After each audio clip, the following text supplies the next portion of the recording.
This is your ultimate stop for everything sports. The Golden State Media Concepts Sports Podcast. Should I say more? From the NFL, MLB, the NBA to MMA, it's all in here. The Golden State Media Concepts Sports Podcast. Listen now.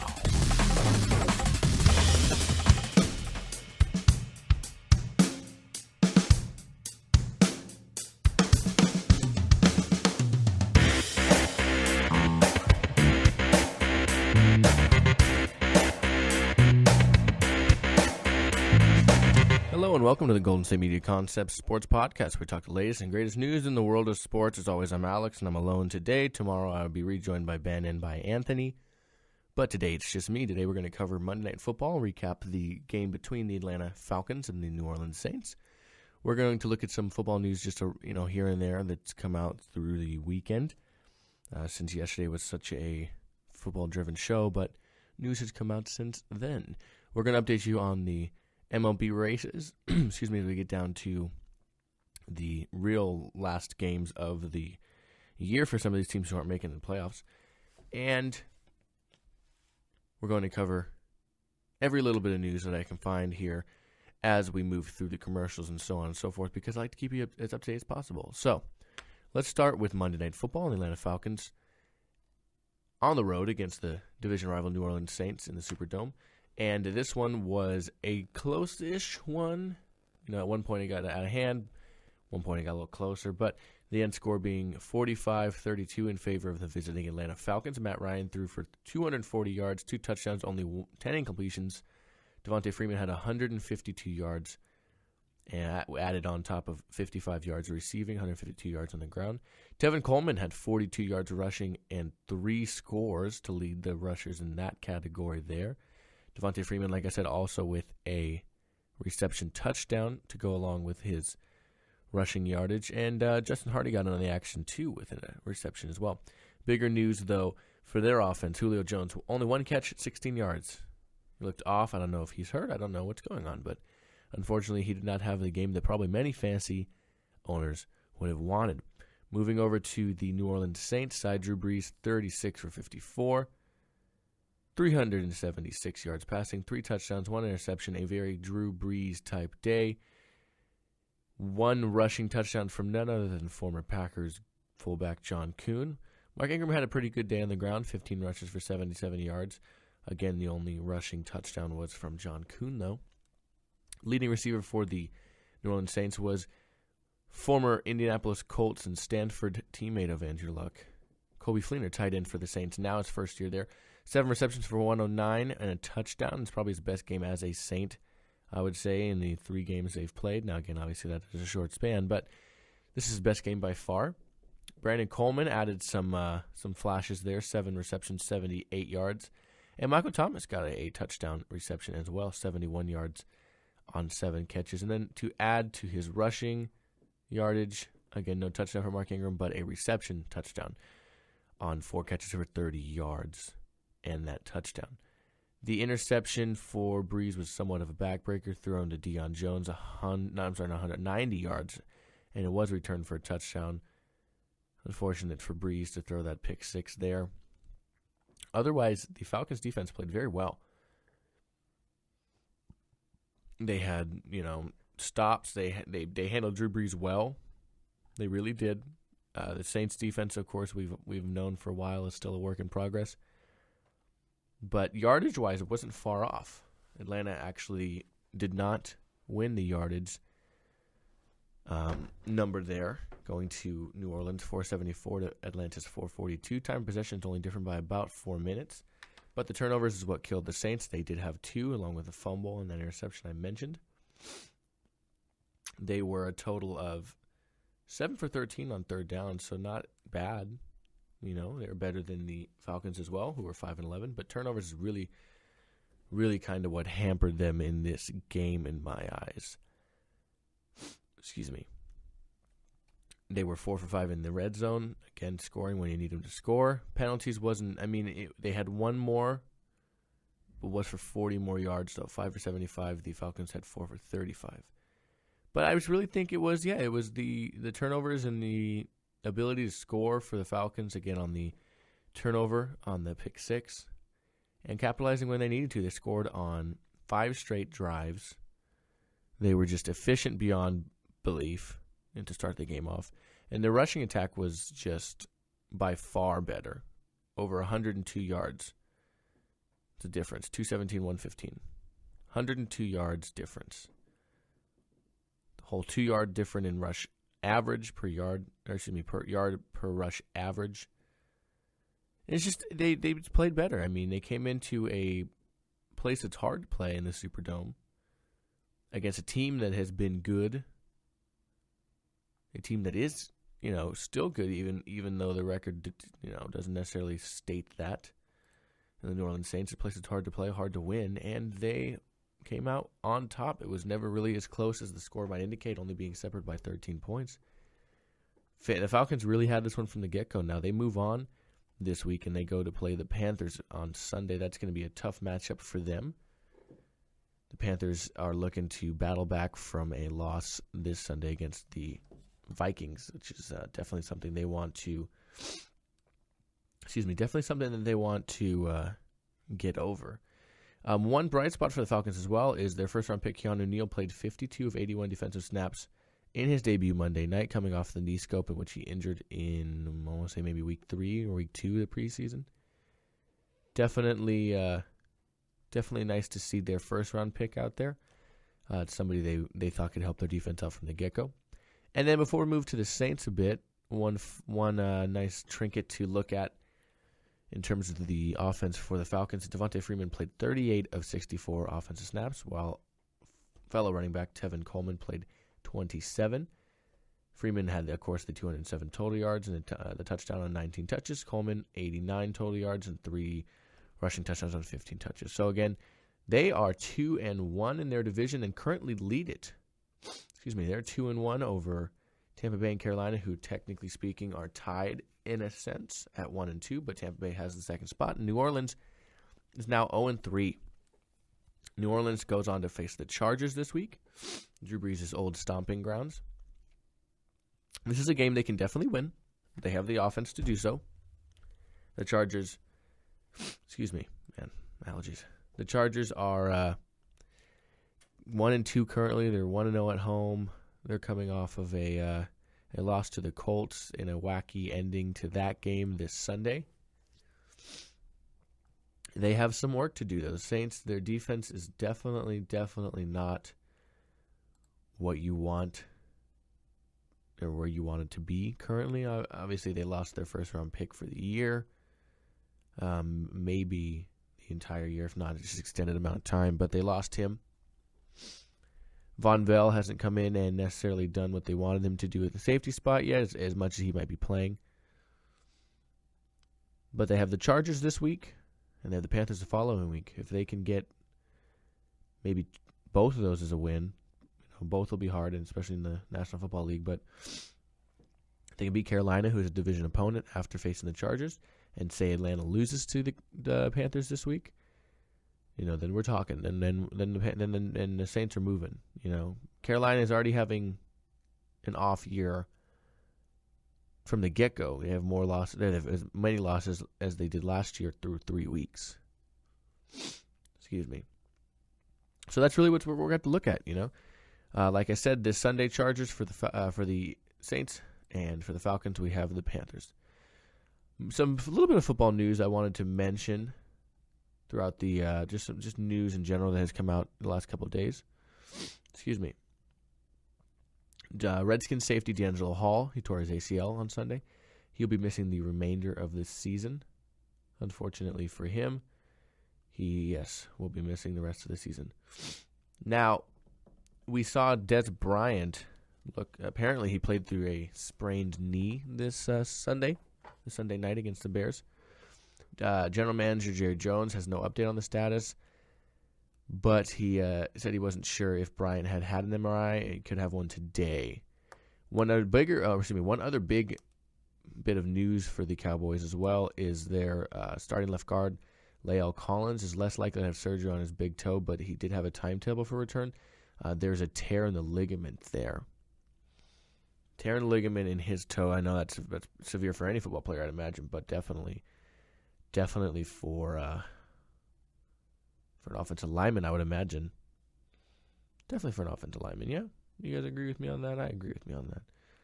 And then one last bit of news I'll say before taking our first break here is those of you who remember Greg Hardy, former Panther, former Cowboy, two teams I just spoke of. He was arrested this weekend, or yesterday, as a matter of fact. One of those. I can't find the exact report, but I do know that he was arrested. He's arrested for cocaine possession. It's not something that you want to be caught with, let alone be doing. But cocaine possession, yes, he got out on bail. I think it was $8,000 bail. Dude has the money. He's a former NFL player. But it just adds another interesting and confusing and, I wouldn't say unfortunate because he knows what he's doing. But it just adds another weird page to the saga of his story. It hasn't been good for him, and rightfully so, some people would say. But here we go. Who knows? But I don't think he's gonna ever play in the NFL again. I really don't. Greg Hardy obviously had the issues with domestic violence. Things that went into that. Yeah, nobody sniffed him even close to this season in terms of signing him. I don't think, it's a $5,000 bill as a matter of fact. And I just don't think that somebody would bother signing him now. He was a 2013 Pro Bowl player. He was pulled over on Sunday night, so that's what it was, for failure to signal a left turn. The search of vehicle revealed what was said to be cocaine and an item containing marijuana remnants. So not looking good for former Dallas Cowboy and Carolina Panther Greg Hardy. All right, let's take our first break. We'll come back and we're going to talk some MLB news and some divisions, some standings in the division, what it's looking like really heading into what is pretty much the final week and weekend of baseball. Some teams have games up towards Sunday. I know as a Giants fan, my birthday is Thursday next week, so this weekend I'm going to the 2 of the 3 Dodger at San Francisco games. So I know they have games all the way through Sunday. We will see the 27th, indeed, yeah. And then onwards. So, okay, we'll be taking our break, and we will see just what kind of trouble some of these teams look to be in heading into the final days of the MLB regular season. So, don't go anywhere here at the Golden State Media Concepts Sports Podcast. Tired of searching the vast jungle of podcasts? Now listen close and hear this out. There's a podcast network that covers just about everything that you've been searching. Hey! The Golden State Media Concepts Podcast Network is here. Nothing less than a podcast bliss with endless hours of podcast coverage. From news, sports, music, fashion, cooking, entertainment, fantasy, football, and so much more. So stop lurking around and go straight out to the Golden State Media Concepts Podcast Network. Guaranteed to fill that podcast itch. Whatever it may be. Visit us at www.gsmcpodcast.com. Follow us on Facebook and Twitter, and download us on iTunes, SoundCloud, and Google Play.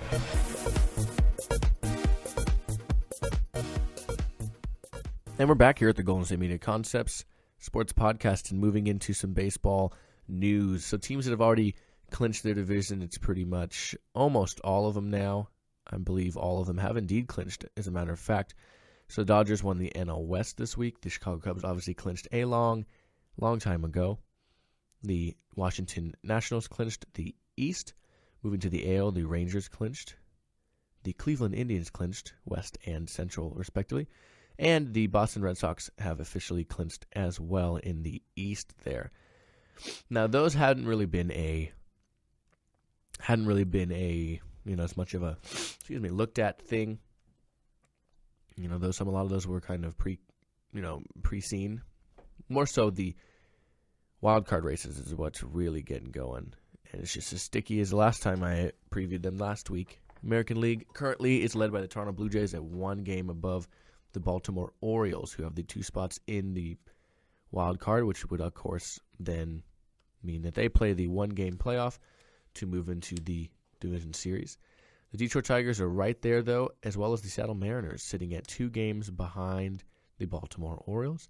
And if you even want to throw in the Houston Astros, who are 3.5, but they have to literally probably win out and have one of these teams, if not all the teams ahead of them, excluding maybe the Blue Jays, lose out, in a sense. They have some work to do. Moving to the National League, currently the number 1 wild card spot and home field advantage for that wild card game is held by the New York Mets at a half a game over the San Francisco Giants. And then the St. Louis Cardinals are right there at 1 game behind as well of the San Francisco Giants. So 1 full game behind the Mets, half a game above the Giants the Mets are. So we're looking at currently wildcard matchups between the Toronto Blue Jays at home taking on the Baltimore Orioles in that 1-game playoff, and the New York Mets hosting the San Francisco Giants in a 1-game playoff as well. That looks to be more so in favor. It's a good thing for the Mets. The Mets had a much better, same losses, but five more wins there at home. They seem to play better at home. The Giants do play a little bit better on the road, more losses but more wins. They do, of course, play great at AT&T Park as well in the past, but they haven't played great much this year when it comes to their pitching, really. So, you can say great, but I don't know if you can mean great. Currently, the Mets are 5-5 in their last 10 games, and the Giants are 4-6, followed by a 5-5 record in the St. Louis Cardinals. So this is going to be a tight finish. It really is. The Mets probably have that spot, I would say. If I had to bet on one team for sure, I'd say the Mets. They have a series against the Marlins concluding tonight, I believe. I believe tonight's the last matchup of that series. The Giants currently begin a series, I believe, with Colorado tonight.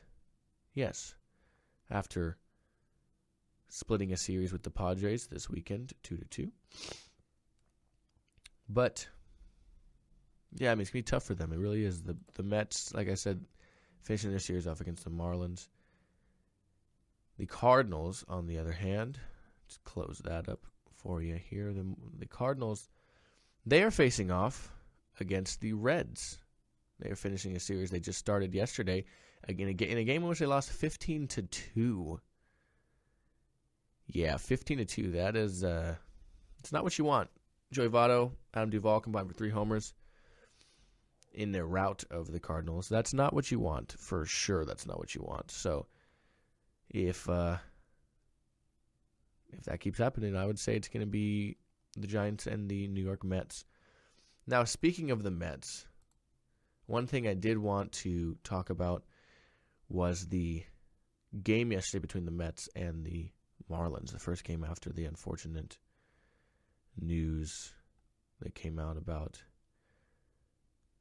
young pitcher Jose Fernandez of the Marlins. Unfortunately, of course, the things that happened, but it was the first game back. It was supposed to be his start. D. Gordon goes out, takes the first pitch right-handed. Of course, D. Gordon's a left-handed batter. Takes the first pitch right-handed in honor of him. Everybody's wearing 16 jerseys. They have things written on their hats and so on and so forth. And the second pitch, D. Gordon hits a home run, his first home run of the year. He runs around the bases. He runs the bases. He's crying. He gets embraced by, I would say, just about every single player in the Marlins dugout when he comes in. Barry Bonds, everybody. The Mets, at the beginning of the game came over and were was described as the definition of first class. They really came over there. They hugged, team members from each team hugged each other. Well wishes. This guy Fernandez was just somebody who just seemed to be liked by, everybody he faced. And it wasn't, just the Marlins side. Obviously, it went both ways. Bartolo Colon said he wished he had lost to Jose Fernandez instead. They did end up winning that game, the Marlins, 7-3, in what could only be, a fairy tale type story for a team that is really going through something you're not supposed to be going through in sports. That's life. That's the way life is. That's the way life is drawn up, and it's unfortunate. But even Mets catcher said he was crying behind the plate too when D. Gordon homered, and then crossed the plate in tears. It's an emotion. It was great to see, really. I mean, it's sad. Of course it is sad, but it was really nice to see in that sense, It was, like I said, it was like a story. It really was. Before we move on, let's just go ahead and give you some games heading into tonight. In baseball, the Red Sox are taking on hated rival New York and the Yankees. In New York, we'll have that matchup today. The Washington Nationals, who have already clinched, are taking on the Diamondbacks. Pittsburgh is taking on division clincher Chicago Cubs. The Toronto Blue Jays are taking on the Baltimore Orioles. Cleveland going to Detroit. Atlanta hosting the Phillies. Miami again finishing that series off, if not tonight, tomorrow, but another game tonight against the Mets. Kansas City hosting the Minnesota Twins. Texas Rangers and the Milwaukee Brewers. Chicago White Sox hosting the Tampa Bay Rays. Houston Astros and Seattle Mariners. Again, that series is concluding, or at least continuing, between St. Louis hosting the Cincinnati Reds. The Angels are hosting the Oakland A's. San Diego hosting division winner LA, the Dodgers. And like I said, the last game of the night, San Francisco hosting the Colorado Rockies. Starting that series off tonight. All right, let's take our last break. We'll come back and we'll hit a little bit of what's trending, and we'll get going for the day. So, be right back here at the Golden State Media Concepts Sports Podcast. Are you looking for help for your fantasy football team? Check out the GSMC Fantasy Football Podcast. Get today's best advice on who to start, who to sit, even who you should draft. From sleeper picks to red-hot lineups, they got it all covered for you. That's gsmcpodcast.com/fantasy-football-podcast. We'll cover traditional leagues, dynasty, PPR, even IDP leagues. When you need fantasy help, there's just one show to hit up. Don't forget to like them on Facebook and follow them on Twitter. Visit gsmcpodcast.com for more info.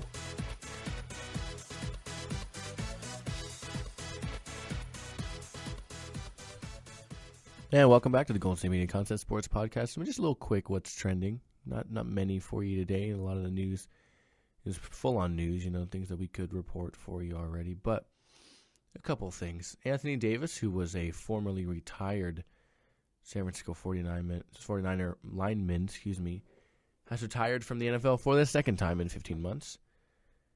He said on Twitter, "I just want my time and my mind intact. When you lose them both, you can't buy them back."